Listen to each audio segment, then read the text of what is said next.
Hindutva ಜಪಿಸುತ್ತಿದ್ದ city Ravi ಅವರಿಗೆ ಸೋಲಿನ ಬಳಿಕ ದಲಿತತ್ವ ನೆನಪಾಗಿರುವುದು ವಿಪರ್ಯಾಸ ಎಂದು ದೌರ್ಜನ್ಯ ನಿಯಂತ್ರಣ ಸಮಿತಿ ಸದಸ್ಯರಾದ ಹುಣಸೆಮಕ್ಕಿ ಲಕ್ಷ್ಮಣ್ ಅವರು ಟೀಕಿಸಿದ್ದಾರೆ.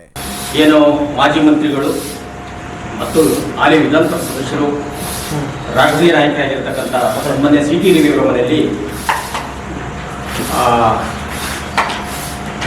ಅಂಬೇಡ್ಕರ್ ಜಯಂತಿ ನಡೀತದೆ. ಭೀಮೋತ್ಸವ ಅಂತೇಳಿ ಎಸ್ಟೇಟ್ ಅಂಬೇಡ್ಕರ್ ಜಯಂತಿಯನ್ನು ಮಾಡ್ತಾರೆ.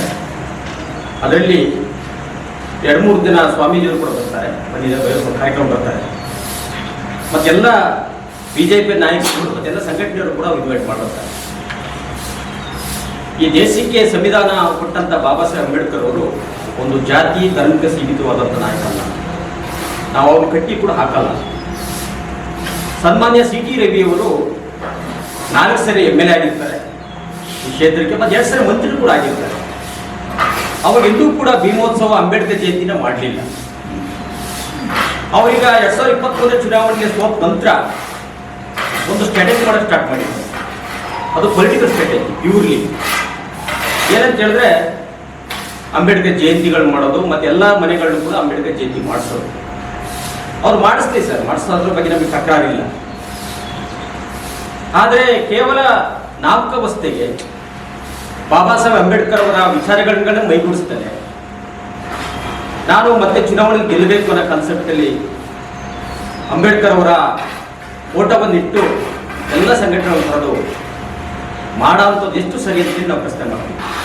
ಸುದ್ದಿಗೋಷ್ಠಿಯಲ್ಲಿ ಮಾತನಾಡಿದ ಅವರು, ಕಳೆದ 20 ವರ್ಷಗಳಲ್ಲಿ ಶಾಸಕರಾಗಿ ಸಚಿವರಾಗಿ ಕೆಲಸ ಮಾಡಿದ ಮಾಜಿ ಶಾಸಕ ಸಿಟಿ ರವಿ ಅವರು ದಲಿತ ಸಂಘಟನೆಗಳ ನಾಯಕರನ್ನ ಅರ್ಬನ್ ನಕ್ಸಲರು ಎಂದು ಕರೆದು ಅಪಮಾನ ಮಾಡಿದ್ದು ಮರೆಯುವ ಮುನ್ನವೇ ಮತ್ತೆ ದಲಿತ ಸಂಘಟನೆಗಳ ನಾಯಕರನ್ನ ಭೀಮೋತ್ಸವ ಕಾರ್ಯಕ್ರಮಕ್ಕೆ ತಮ್ಮ ಮನೆಗೆ ಆಗಮಿಸುವಂತೆ ಕಾಡಿ ಬೇಡಿರುವುದನ್ನು ಗಮನಿಸಿದರೆ ದಲಿತರ ಶಕ್ತಿ ಏನು ಎಂಬುದು ಸೋಲಿನ ಬಳಿಕ ಅರ್ಥವಾಗಿದೆ ಎಂದರು. ಇವತ್ತು ಸಿಟಿ ರವಿ ಅವರು ನ್ಯಾಷನಲ್ ಜನರಲ್ ಸೆಕ್ರೆಟರಿ ಕೂಡ ಆಗಿ ಕೆಲಸ ಮಾಡಿದ್ದಾರೆ. ಅವರು ರಾಷ್ಟ್ರೀಯ ನಾಯಕರು ಕೂಡ ಆಗಿದ್ದಾರೆ. ಅವ್ರ ಬಗ್ಗೆ ನಮಗೆ ಗೌರವ ಇದೆ ನಮ್ಮ ಜಿಲ್ಲೆಯವರು ಅಂತ. ಆದರೆ 4 ಸರಿ MLA ಆದಾಗ ಇವತ್ತು ಕೂಡ ಎಲ್ಲೇ ಇಡೀ ರಾಜ್ಯ ದೇಶದಲ್ಲಿ ಹಿಂದುಳಿದ ವರ್ಗ ಮತ್ತು ದಲಿತರ ಮೇಲೆ ದೌರ್ಜನ್ಯ ನಡೆದಾಗ, ಮಹಿಳೆಯರ ದೌರ್ಜನ್ಯ ನಡೆದಾಗ ಅವೆಲ್ಲೂ ಕೂಡ ವಾಯ್ಸ್ ಮಾಡ್ತಾ ಇರಲಿಲ್ಲ, ಮೌನ ಕೂರ್ತಾ ಇದ್ರು. ಮತ್ತು ಸಂವಿಧಾನ ಬದಲಾವಣೆ ಮಾಡ್ತೀವಿ ಅಂತ ಹೇಳಿ ಅನಂತಕುಮಾರ್ ಹೆಗಡೆ ಹೇಳಿದವರು ಕೂಡ ಅವರನ್ನು ಖಂಡಿಸ್ತಿಲ್ಲ. ಅವರು ಮುಂದುವರೆದು ತುಂಬ ಮಾತಾಡಿದ್ದಾರೆ. ಕಾನ್ಸ್ಟಿಟ್ಯೂಷನ್ ಜಾರಿಯಾದ ಸಂದರ್ಭದಲ್ಲಿ ನಾವು ಇರಲಿಲ್ಲ, ನಮ್ಮ ಪಕ್ಷ ಅಧಿಕಾರದಲ್ಲಿ ಇರಲಿಲ್ಲ ಅಂತ ಮಾತಾಡ್ತಾರೆ. ಅಂದ್ರೆ ಇದ್ದಿದ್ರೆ ಏನು, ಇವು ಸಂವಿಧಾನ ಜಾರಿ ಆಗಕ್ಕೆ ಅಡ್ಡಿ ಮಾಡ್ತಿದ್ರು ಅಂತ ಭಾವನೆ ಕೂಡ ನಮಗಿದೆ. ಜೊತೆಗೆ ಬಾಬಾ ಸಾಹೇಬ್ ಏನ್ ಹೇಳ್ತಾರೆ ಅಂದ್ರೆ ಸಮ ಸಮಾಜ ನಿರ್ಮಾಣ ಮಾಡಬೇಕು, ಜಾತ್ಯತೀತ ರಾಷ್ಟ್ರವನ್ನು ನಿರ್ಮಾಣ ಮಾಡಬೇಕಂತೇಳಿ ಕಾನ್ಸ್ಟಿಟ್ಯೂಷನ್ ಅಡಕಾಗಿದೆ. ಆದ್ರೆ ಪದೇ ಪದೇ ಧರ್ಮ ಜಾತಿ ಮಧ್ಯದಲ್ಲೇ ಇವರು ಓಟನ್ನ ಗಿಟ್ಟಿಸೋದಕ್ಕೋಸ್ಕರ ಅಲ್ಲಿ ಇಲ್ಲಿ ಒಂದಷ್ಟು ಪ್ರಚೋದನಕಾರಿ ಭಾಷಣಗಳು ಮಾಡ್ತಾ ಇರ್ತಾರೆ. ಮತ್ತೆ ಇಲ್ಲಿ ಜಿಲ್ಲೆಯಲ್ಲಿ ಎಲ್ಲೂ ದಲಿತರ ಮೇಲೆ ದೌರ್ಜನ್ಯ ನಡೆದ್ರು ಕೂಡ ಎಲ್ಲೂ ವಾಯ್ಸ್ ಮಾಡಲಿಲ್ಲ. ಅವರು ಸ್ವತಃ ಯತೀಶನ್ ಅವರು 2025 ಇಸ್ವಿಲಿ ಉಳುವಾಗ್ಲಲ್ಲಿ ಏನು ಅವರೇ ಪಕ್ಷದ ಒಬ್ಬ ಯುವ ಮುಖಂಡನಿಗೆ ಯುವ ಮುಖಂಡನ ಮೇಲೆ ಅಟ್ರಾಸಿಟಿ ಕೇಸ್ ಆಗುತ್ತೆ. ಅವಾಗ ಗಂಶನ್ ಕೂಡ ಶೋ ಮಾಡುತ್ತಾರೆ. ಅವ್ರು ಮಾತೇ ಹೇಳಿಲ್ಲ. ಅವಾಗ ಮಾತ ಮಾಡಿದಂಥ ವ್ಯಕ್ತಿಗೆ ಈ ದಿಢೀರ್ನ ಯಾಕೆ ಬಾಬಾ ಸಾಹೇಬ್ ಅಂಬೇಡ್ಕರ್ ಅವರು ನೆನಪಾಗ್ತಾರೆ ನಮ್ಗೆ ಗೊತ್ತಾಗ್ತಿಲ್ಲ. ಹಿಂದುತ್ವದ ಜಾತಿ ಹೆಸರಿನಲ್ಲಿ ಸಮಾಜದಲ್ಲಿ ನಿರ್ಮಾಣಗೊಂಡ ಶ್ರೇಣೀಕೃತ ವ್ಯವಸ್ಥೆಯ ವಿರುದ್ಧವೇ ಬಾಬಾ ಸಾಹೇಬ್ ಅಂಬೇಡ್ಕರ್ ತಮ್ಮ ಬದುಕಿನ ಹೋರಾಟ ಮಾಡಿದ್ದಾರೆ. ಅದೇ ಹಿಂದುತ್ವ ಪರಿಪಾಲಿಸುವ ಬಿಜೆಪಿ ಇಂದು ಓಟಿಗಾಗಿ ಅಂಬೇಡ್ಕರ್ ಫೋಟೋ ಇಟ್ಟುಕೊಂಡಿದ್ದಾರೆ ಎಂದು ಜಿಲ್ಲಾ ಕಾಂಗ್ರೆಸ್ ಪರಿಶಿಷ್ಟ ವಿಭಾಗ ಅಧ್ಯಕ್ಷರಾದ ಮಲ್ಲೇಸ್ವಾಮಿ ಹೇಳಿದರು. ಸತ್ಯ ಅಂತ ನಾನು ಭಾವಿಸ್ತೀನಿ.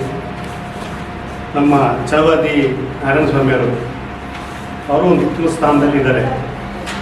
ಅವರು ಕಾಂಗ್ರೆಸ್ನಲ್ಲಿ ಇದ್ದು ಮರ್ತಾರನ್ನ ಕಾಣುತ್ತೆ. ಅವರು ಸ್ಥಾನ ಎಲ್ಲಿತ್ತು, ಹಿಂದೆ ಎಲ್ಲಿದ್ದರು, ಎಲ್ಲಿಂದ ಬೆಳೆದ್ರು, ಯಾರಾದ್ರಂತ ಅವರು ಸ್ವಲ್ಪ ಮೈ ಮಾಡ್ತಾರಂತ ನನಗೊಂದು ಸ್ವಲ್ಪ ನನಗೆ ಅಪನಂಬಿಕೆ.